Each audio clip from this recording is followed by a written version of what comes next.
selanjutnya kita akan coba untuk menentukan nilai tertinggi. Ini yang kedua, nanti kita menentukan nilai rata-rata. Oke, ini memang harusnya kalian praktekkan ya, karena kalau nggak susah nanti.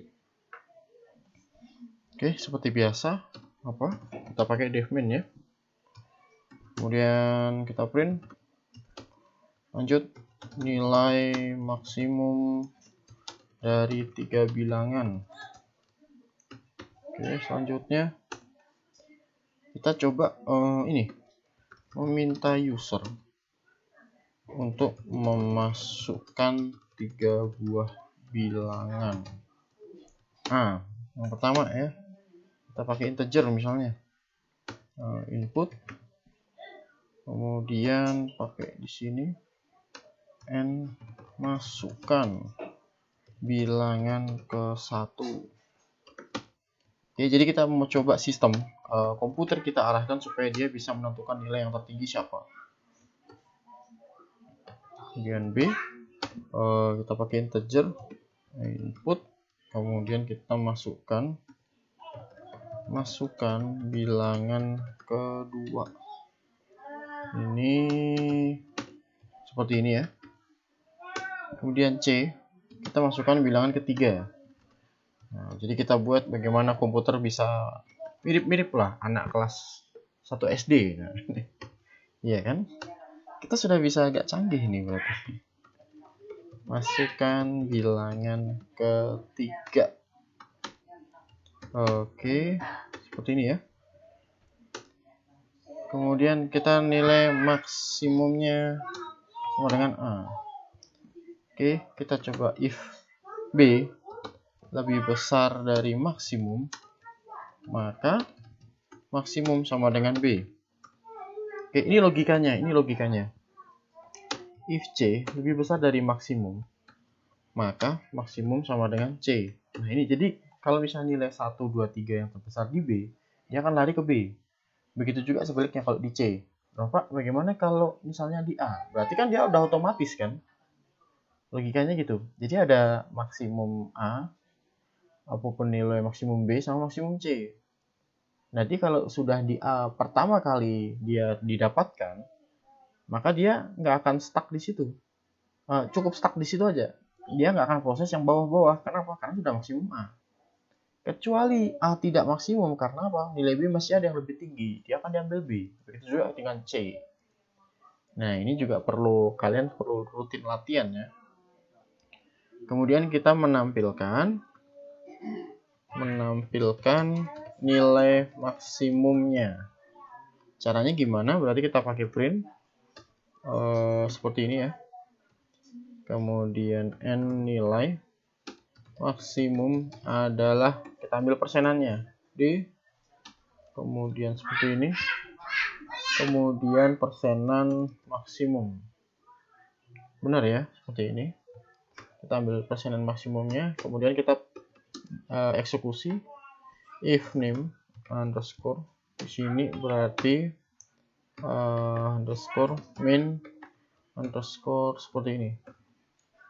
Nah, kita panggil main ya. Nah, masukkan bilangan ke 1 misalnya 4. Bilangan kedua misalnya 6, 7. Bilangan ketiga 3. Nah, berarti dia langsung panggil ya. Pak, nggak mungkin Pak, ini mungkin program Bapak diakalin aja. Oke, jadi saya coba ya. Ini menariknya. Logikanya sederhana ya. Seperti ini. Kemudian saya panggil. Kalau dia, perhatikan di sini. Kuncinya ada di sini loh. Kalau dia kan input, ini kan hanya deklarasi. Judul deklarasi kan, integer apa, B integer berapa, C integer berapa.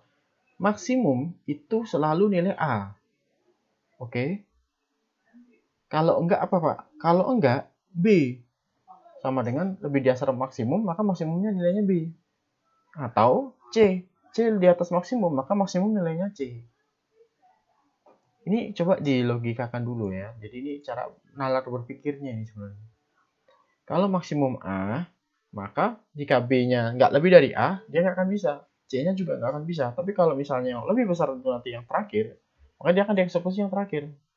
Misalnya A 100, B2, C 0,4. Sorry Pak, kenapa Pak? Karena kan kita nggak pakai ini integer kan, harusnya itu kan kalau dipanggil boolean oke lah kan. Oke, sebentar, eksekusi lagi di sini, enter. Oke, 100, 1, 4. Nah, dia langsung panggil 100. Jadi apa? Di sini nilai maksimum adalah persenan D, nilainya dari nilai persenan maksimumnya. Oke, persenan maksimumnya. Oke, ini kita sudah menentukan nilai tertinggi ya. Hari ini berhasil. Ini kemarin kita coba manipulasi data kan, berhasil juga. Dan yang kemudian kita menentukan nilai rata-rata. Nah, ini yang agak repot. Kalau di Excel kan kalian tinggal pakai average ya. Nah, cuman kalau di pemrograman itu tidak ada kata tinggal. Saya paling nggak suka sebenarnya sama kata-kata tinggal, hanya, cuma, ingin. Karena itu merasa hal yang seperti itu tuh bisa hanya dipindahkan gitu aja. Ini kan tinggal pindah data. Nggak segampang itu, Ferguson. itu yang selalu saya diajarkan sama dosen saya dulu, bahwa hal seperti itu tidak bisa dianggap remeh masalahnya. Kita akan menghitung nilai rata-rata bilangan. Oke, nah bilangan ini yang agak rumit ini, karena kita akan coba bermain dengan for i dan pen. Oke, sudah siap? Kalau sudah, kita coba. Nanti semakin kesini akan semakin rumit sebenarnya. Oke, kita close. Kita buka baru lagi. Saya ngerekam ini pakai OBS, jadi kalau kalian nanti mau buat juga pakai OBS, tapi jangan lupa diedit habis itu ya, jangan langsung OBS mentah tuh yang sukanya Andri dan kawan-kawan tuh. OBS mentah langsung diupload di YouTube, nah itu sakit mata juga liatnya kan. Cobalah belajar untuk editing juga, editing video pelan-pelan, kan itu nggak susah sebenarnya. Oke. Pak, malas Pak, ya kalau malas nggak usah kuliah, gitu. Banyak yang mau kuliah selain kalian. Oke. Di luar sana banyak, saya yakin, yang tidak seberuntung kalian sebenarnya. Oke, kita coba dev main. Seperti biasa, kita coba print. Kita tampilkan apa nih? Rata-rata bilangan. Rata-rata bilangan seperti ini. Kemudian kita nyiapkan list untuk menampung data. Ayo, sudah lupa ya list. Menyiapkan. Sorry. Ya, jadi pemrograman itu tidak bisa ini ya kan, butuh jam terbang yang sering.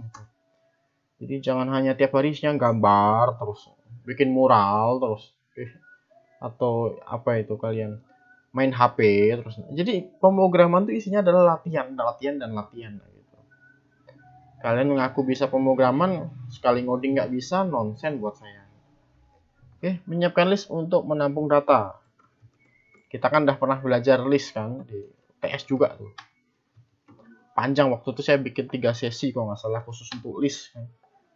Kalau udah lupa ya jangan salahkan saya. Oke.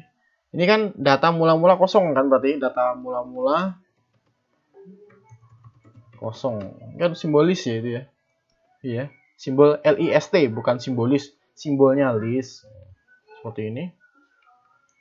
Kemudian berikutnya minta user untuk masukkan banyaknya data. Berarti kita masukkan di sini. Minta user untuk memasukkan banyaknya data. Oke, udah. Kita coba n sama dengan integer input. Di sini kita masukkan n, masukkan banyak data. Sudah seperti ini, kemudian tutup. Berikutnya kita coba print. Ini hanya untuk membuat spasi baris saja. Biar apa Pak? Biar kelihatan kalau di film-film tuh agak hacker gitu. Iya kan? Membuat spasi baris. Jadi anak IT itu kalian harusnya megangnya ini atau PHP, sama aja. Kalian minimal Python sama PHP lah semester ini ya itu. Kalau kemana-mana orang ngapain coy, ngodingnya gitu. Jadi punya kelas lah istilahnya kan. Oke, jangan cuman bisanya apa namanya merangkai kata, ngapain. Itu dari zaman dulu juga ada. Oke, jumlah 0. Nah, ini yang paling penting, for i in range. Maaf ya kalau tempat saya agak rame sedikit noise-nya, tapi nggak apa-apa, yang penting kan tetap bisa dengar suara saya ya. Nah, ini for i and range itu 0,n. Nah, kemudian kita meminta user mengisi data bilangan. Nah, kita coba temporary. Kita misalnya integer input, masukkan data ke misalnya persenan D ya. Persenan D, kemudian di sini persen seperti biasa, i plus 1, kemudian tuh, nah gini ya.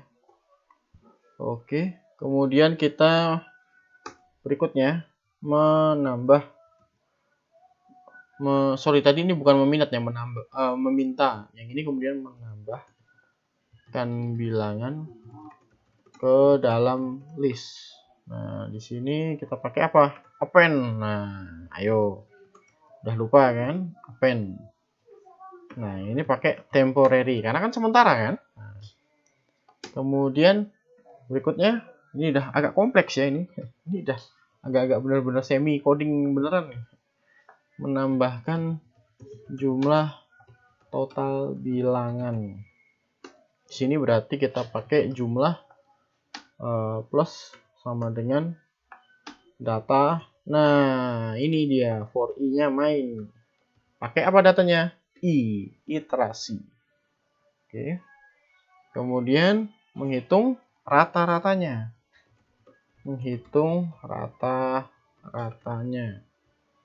Pakai apa?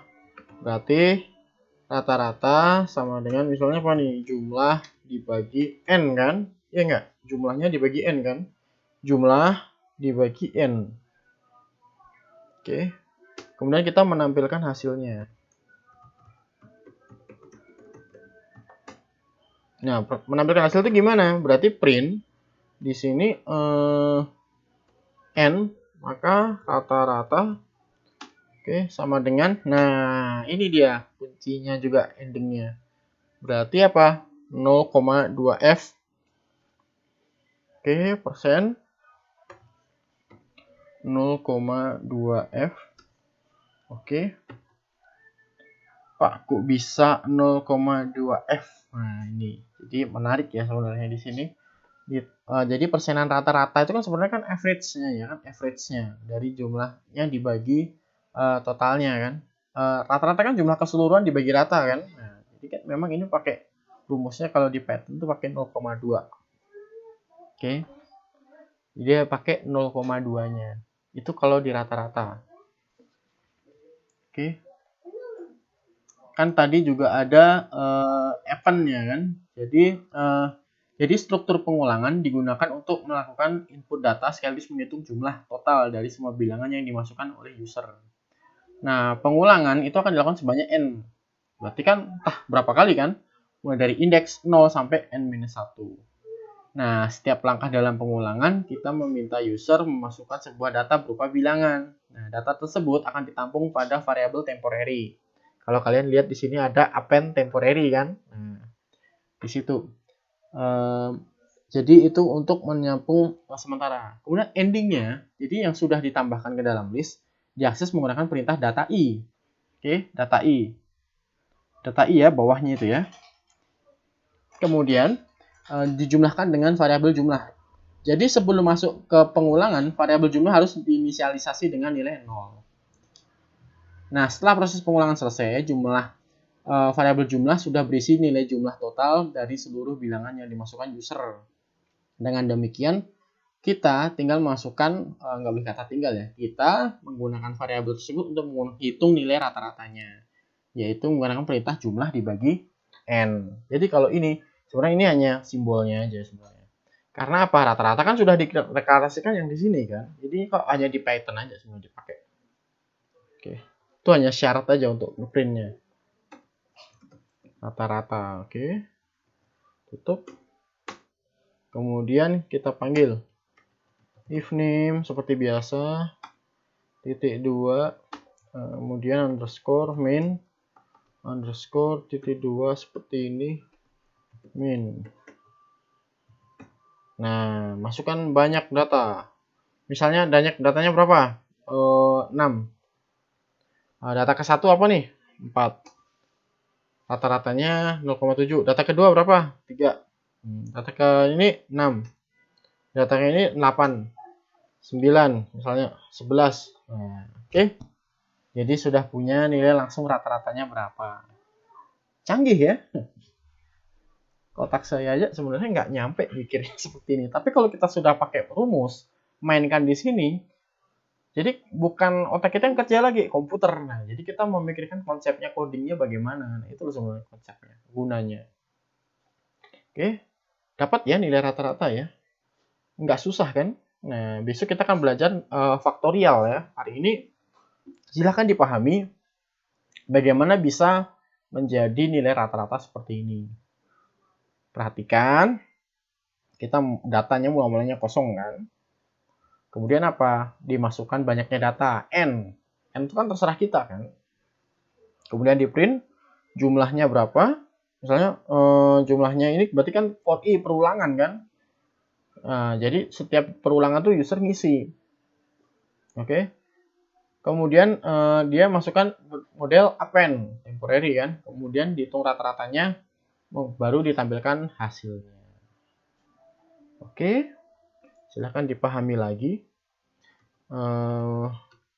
Jumat kita akan belajar bagaimana menghitung nilai faktorial. Jadi kita sudah semakin kompleks. Plus dan model lainnya ya, nantinya pasti kita akan belajar model lainnya yang lebih kompleks lagi. Jadi fungsi mungkin ya. Silahkan mulai banyak belajar dan banyak membaca coding dari referensi YouTube juga boleh, buku juga bagus. Saya justru melarang kalian tidak bergerak sama sekali, tapi adalah programmer yang bagus atau engineer yang bagus itu yang berusaha terus setiap hari. Oke? Jadi kalau tanpa latihan kalian cuma omong kosong, nah, saya khawatir nanti ketika kalian lulus malah nggak berguna. Nah, jadi kalau memang mau berguna, jadi cukup sering-sering latihan dan juga maaf, ini mungkin agak beda ya model saya sama Pak Listra itu. Kami mengurangi jam main kami, atau jam apa istilahnya, jam kongko lah bahasa bahasa saya. Jadi lebih kealihkan kami menyendiri, kami buka ini programnya gini. Nah itu karena apa? Ini akan kalian lakukan ketika nanti kalian sudah kerja nanti. Jadi akan banyak yang ngikut kalian. Oh iya, ternyata ini bagus loh, misalnya Andri. Oh, Andri ini bagus loh codingannya. Iya, ternyata selama ini kan dia jam terbangnya yang nggak orang tahu kan. Oke, terima kasih. Tuhan Yesus memberkati. Sampai ketemu besok.